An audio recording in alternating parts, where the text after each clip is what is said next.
بسم اللہ الرحمن الرحیم. Welcome to automobile diagnostic and technical services.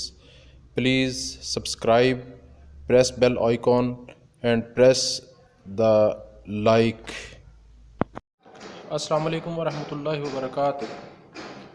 ناظرین اکرام، آج ہم لوبریکیٹنگ آئل یعنی انجن آئل کی خصوصیات کے حوالے سے گفتگو کریں گے. آغاز سے پہلے جن ناظرین نے ابھی تک چینل کو سبسکرائب نہیں کیا وہ سبسکرائب کریں، لائک کریں اور بیل آئیکن کو پریس کریں تاکہ شیئر کی جانے والی ہر ویڈیو آپ تک پہنچ سکے اور آپ اس سے استفادہ حاصل کر سکیں. آغاز کرتے ہیں. ناظرین اکرام، ہم اپنی گاڑی کے انجن میں مختلف قسم کے انجن آئل جو ہیں وہ ریپلیس کرتے ہیں یا کرواتے ہیں. لوبریکیٹنگ آئل کی چند خصوصیات ہیں، ان کو مد نظر رکھنا چاہیے اور ان خصوصیات کو مد نظر رکھتے ہوئے پھر اپنی گاڑی کے انجن کا آئل جو ہے وہ ریپلیس کرنا چاہیے یا اس کا انتخاب کرنا چاہیے. انجن آئل کا انتخاب کرتے ہوئے اس بات کو مد نظر رکھیں کہ ایسا انجن آئل استعمال کریں جس کے استعمال سے گاڑی کے میں جو فیول استعمال ہو رہا ہے فیول میں بچت آئے، یعنی فیول کنزمپشن کم ہو. بہت بھاری قسم کا آئل اگر ہم استعمال کریں گے، عموماً کسٹمرز جو ہوتے ہیں یا انجن آئل کرنے والے جو مکینکس ہوتے ہیں وہ ایسا آئل تلاش کر رہے ہوتے ہیں، ایسے آئل کے انتخاب کی طرف جا رہے ہوتے ہیں. ان کی ڈیمانڈ یہ ہوتی ہے کہ انجن آئل گاڑھا ہونا چاہیے، انجن آئل جو ہے وہ زیادہ دیر تک چلنا چاہیے. تو ان کے خیال کے مطابق جو انجن آئل گاڑھا ہوتا ہے وہ زیادہ دیر تک چلتا ہے. ایسا ہرگز نہیں ہوتا.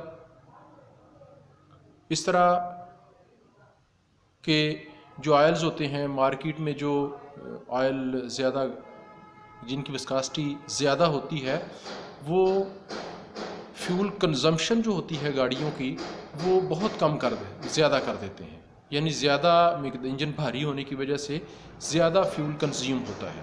تو ایسے آئل کا انتخاب کرنا ہے جو فیول میں بچت دے، فیول کم خرچ ہو جس کے استعمال سے انجن میں. اس کے بعد دوسری چیز جو مد نظر رکھنی ہے وہ یہ ہے کہ جو وقفہ ہے انجن آئل چینج کرنے کا وہ زیادہ ہو. زیادہ ٹائم یا زیادہ کلومیٹر جو ہیں اس کے بعد انجن آئل چینج کرنا پڑے. اس کا یہ فائدہ ہوگا کہ ایک تو ٹائم کی بچت ہوگی اور دوسرا آپ کے پیسے بھی بچیں گے. اس کے بعد ایسے انجن آئل کا انتخاب کریں جو کمبسچن کی گیسز کو سیل کرے. بعض ٹیکنیشین، مکینکس یا گاڑی کے مالکان جو ہیں وہ انجن آئل کا انتخاب کرتے ہوئے ایسا آئل جو ہے وہ منتخب کر رہے ہوتے ہیں، ایسا آئل تلاش کر رہے ہوتے ہیں جس کی وسکاسٹی کم ہو، پتلا ہو.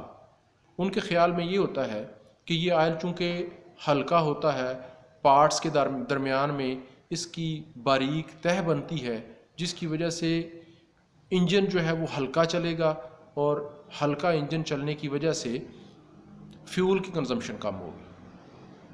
تو صرف فیول کنزمپشن کو مد نظر نہیں رکھنا، ہم نے اس بات کو بھی مد نظر رکھنا ہے کہ مینوفیکچرر جو ہے، مینوفیکچرر کے مطابق جس نے انجن مینوفیکچر کیا ہے ان کی جو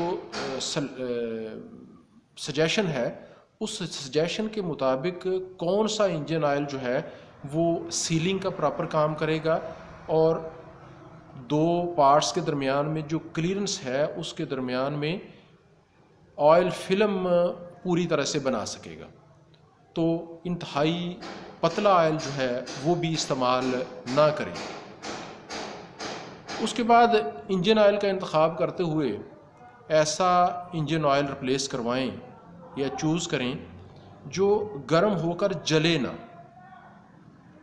انجن کی کنڈیشن اگر ٹھیک ہے، اس کی کمپریشن ٹھیک ہے، تو انجن آئل کا لیول کم نہیں ہونا چاہیے.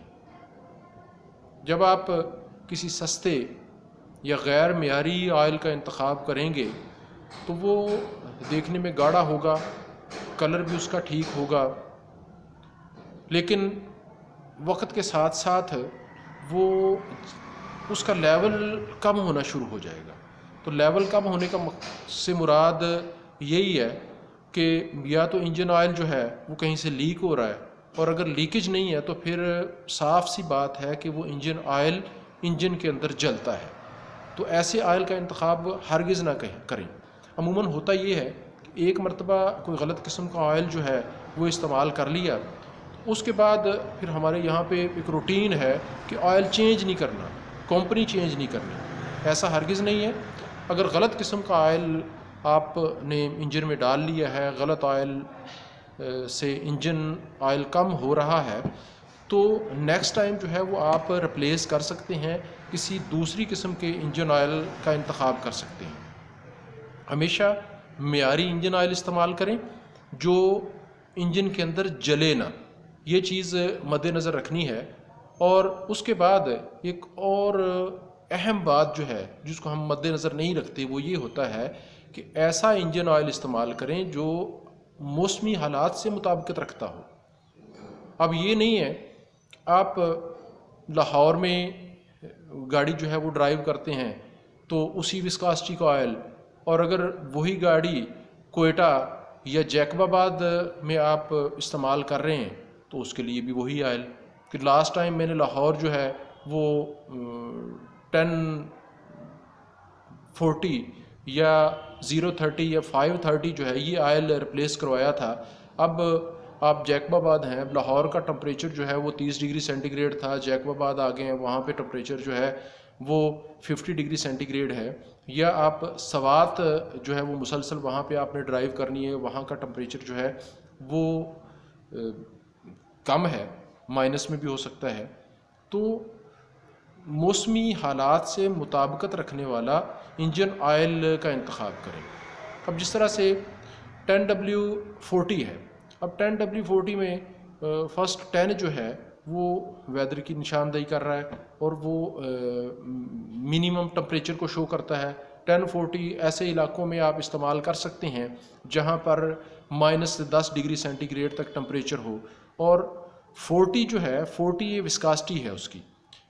40 سے مراد یہ ہے کہ یہ انجن آئل آپ ایسے علاقوں میں استعمال کر سکتے ہیں جہاں پر میکسیمم ٹمپریچر جو ہے وہ 40 پلس ہو. یعنی 40 پلس سے مراد یہ ہے کہ 40 to 45 تک ہے. اب ایسے علاقے جن علاقوں میں ٹمپریچر -18 ڈگری سینٹی گریڈ سے 40 یا 45 ڈگری سینٹی گریڈ تک ٹمپریچر رہتا ہے، ان علاقوں کے لیے آپ 10W40 انجن آئل کا انتخاب کر سکتے ہیں.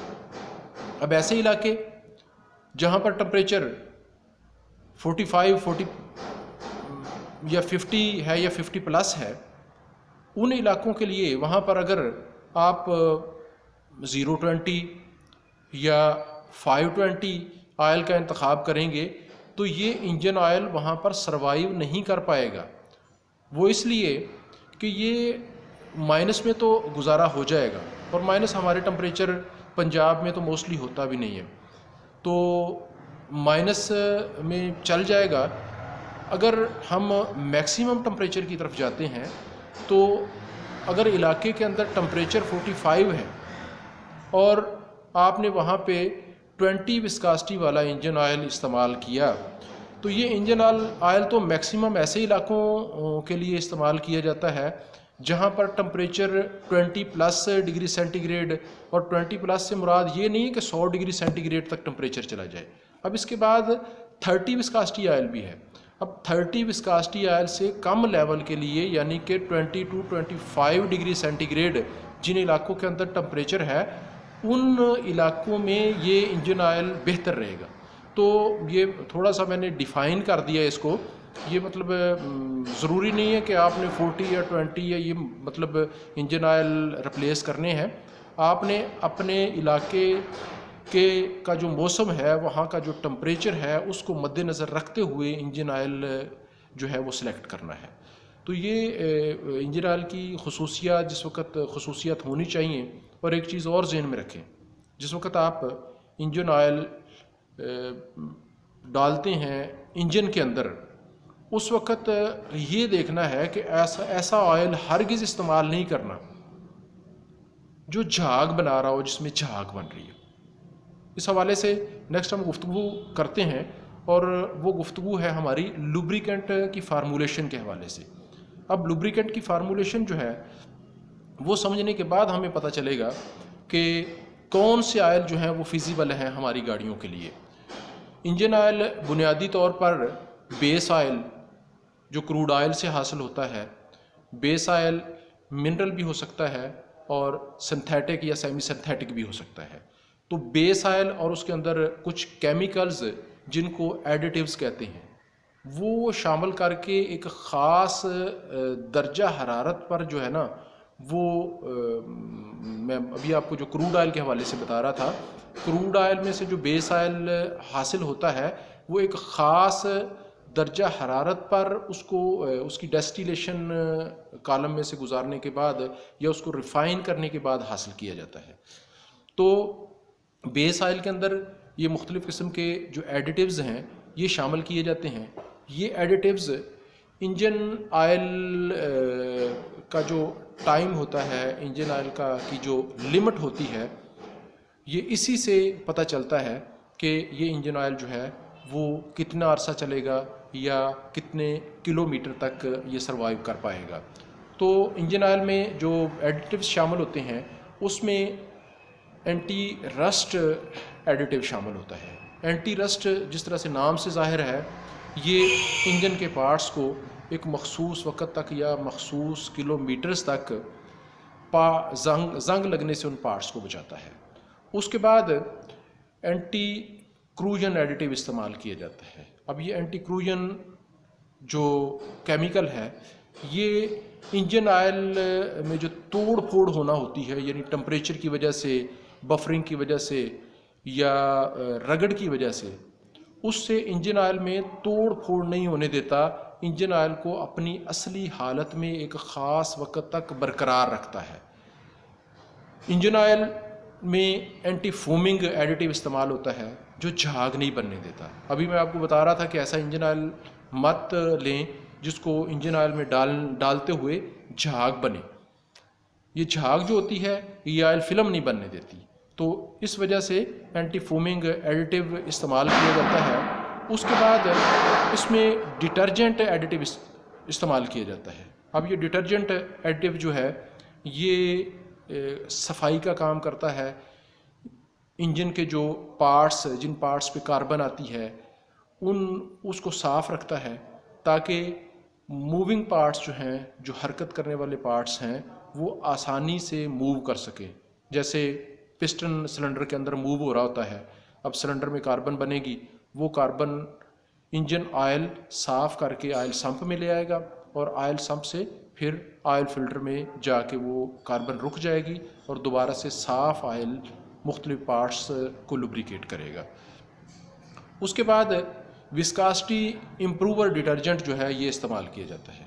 وسکاسٹی جیسے میں نے پہلے آپ کو بتایا کہ لیکوڈ جو ہوتا ہے، کوئی بھی جو بہنے والی چیز ہے، اس میں جو رکاوٹ ہوتی ہے اس کو وسکاسٹی کہتے ہیں۔ تو وسکاسٹی امپروور سے مراد یہ ہے کہ تیل کا جو گاڑھا پن ہے اس کو یہ برقرار رکھتا ہے ایک خاص مدت تک، ایک خاص وقت تک۔ وسکاسٹی امپروور انجن آئل کو پتلا نہیں ہونے دیتا، اسی وسکاسٹی پہ برقرار رکھتا ہے۔ اس کے بعد ایک انتہائی اہم ایڈیٹیو، ابھی بات صفائی کی ہو رہی تھی، تو صفائی میں آپ کے خیال میں یہ آ رہا ہوگا کہ جب کاربن صاف ہوتی ہے، کاربن کو انجن آئل صاف کر کے لاتا ہے تو انجن آئل گندا ہو جاتا ہوگا، ایک ہی دن میں گندا ہو جاتا ہوگا، لیکن ہم تو نیکسٹ ڈے، ایک ہفتے کے بعد بھی ڈپ اسٹک نکال کے دیکھتے ہیں تو انجن آئل کا کلر جو ہے وہ بلیک نہیں ہوا ہوتا۔ تو اس کی کاز یا اس کی وجہ کیا ہے؟ تو یہ اینٹی ڈسپرسنٹ جو ایڈیٹیو ہے یہ کاربن اور جو دیگر ذرات ہوتے ہیں ان کو مکس اپ نہیں ہونے دیتا انجن آئل کے اندر، ان کو اس میں شامل نہیں ہونے دیتا، بلکہ وہ جو ذرات ہوتے ہیں وہ آئل کے اوپر تیرتے رہتے ہیں، علیحدہ سے رہتے ہیں، اور پھر اس میں سے جو بھاری قسم کے ذرات ہوتے ہیں وہ آئل سمپ کے ڈرین پلگ کا جو میگنٹ ہوتا ہے اس کے ساتھ چپک جاتے ہیں، جبکہ باقی جو ذرات ہوتے ہیں وہ آئل فلٹر کے اندر رک جاتے ہیں، آئل فلٹر ان کو روک لیتا ہے اور دوبارہ سے صاف آئل جو ہے وہ انجن آئل کو فراہم ہوتا ہے۔ تو ناظرین اکرام، یہ کچھ انجن آئل کے حوالے سے خصوصیات اور اس کی جو کیمیکل فارمولیشن ہے، اس میں جو مختلف قسم کے ایڈیٹیوز شامل کیے جاتے ہیں، ان کے حوالے سے آج ہم نے بات کی ہے۔ آج تک کے لیے اتنا ہی کافی۔ انشاءاللہ نیکسٹ ویڈیو کے اندر ہم حاضر ہوں گے، اور اس ویڈیو میں آپ کو یہ بتایا جائے گا کہ انجن آئل کی جو گریڈنگ ہے، گریڈنگ کے حساب سے جس طرح سے کچھ تذکرہ آج ہوا ہے گریڈنگ کے حوالے سے، تو گریڈنگ کے حوالے سے ہم نے آئل کس طریقے سے چوز کرنا ہے، کون سا آئل ہم نے اپنے گاڑی کے لیے منتخب کرنا ہے۔ اجازت دیجئے، اپنا خیال رکھیے گا۔ اللہ تعالیٰ ہمیں آسانیاں عطا فرمائے اور آسانیاں تقسیم کرنے کا شرف بخشے۔ اللہ حافظ۔